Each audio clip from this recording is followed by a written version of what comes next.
Tokyo, amazing place. It was one of those places which you can't really anticipate before you go there. The first thing was the trains, just completely full of people, but everyone just so relaxed and not a sound. And it's actually literally true when you go to the big stations there. You've got guys in these nice white gloves pushing people onto the train. And you get pushed further and further into the train. But nobody complains, there's not a sound. And everyone in complete silence gets out of their stop, and there's no hassle or anything like that. So that was great. And also just the lifestyle, the food. The first time I went to one of these kaiten sushis, which is like a conveyor belt. And the sushi's coming round all the time. Everyone, they're picking out their favorite things, and the weird and wonderful stuff comes by. That was really good. But I think the most surprising thing, and the thing I loved the most in Tokyo, was the karaoke.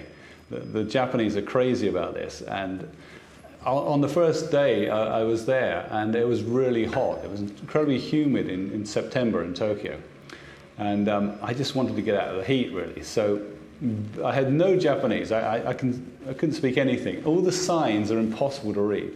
So I kind of stumbled into a karaoke place and said, in very broken Japanese, English, Igiri Sujin desu.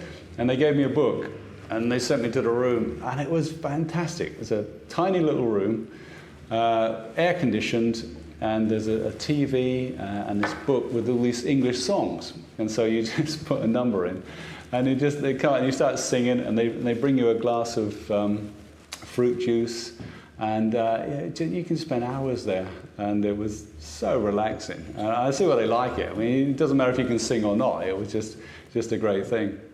And then I got used to that lifestyle, and they go every night, and they have something called nomi hodai, which is all you can drink karaoke. So you just get you spend about 3 or 4 hours, and they just bring you beer or whatever, and you sing. So yeah, Tokyo, amazing place, just totally unexpected, but peaceful, surprisingly peaceful. So it's good.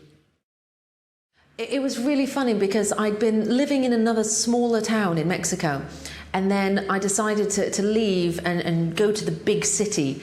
So I took a bus in the middle of the night, and it was about a 10-hour bus journey on a very small, very cramped bus. And I was sitting next to this large, older Mexican woman with all her bundles of food and things. And I sort of slept on and off for the journey. And then I remember when I was coming into Mexico City, we were winding our way round the side of the mountain, or it could have been the volcano. And I just remember my first glimpse of the city was this huge, sprawling area. And we were actually on the outskirts, so it was sort of a shanty town, and it was a rather ghetto-looking area. But I immediately loved it. It was love at first sight. I got so excited. I turned to this poor woman and I said, "God, look, it's Mexico City, look." And she looked at me as if I was absolutely insane. And I don't know why, I don't know what it was about the city, but it was sometimes you just get a feeling that you're going to love it and it's amazing. And that's how I felt. And of course, I got to the bus station and I had all my worldly possessions in one bag. I had absolutely no idea where I was going. I didn't know a soul in the whole city, but I found that everybody was so friendly, and they really went out of their way, to help other people. And one man could see that I was completely lost and overwhelmed by the size of the city and the number of people, and couldn't decide where to go. And he sort of explained the metro system to me, and he explained how to get tickets, and he explained, don't go to this area because it could be a little bit dangerous. And he seemed really concerned for my safety. And before I'd arrived in the city, everyone had told me that it's one of the most dangerous places in the world. But I have to say that after having lived there for not even a couple of weeks, I didn't feel that at all. And one of the best things about it was all the food. So you had the people with amazing hospitality, and then you had the food that all these people were cooking.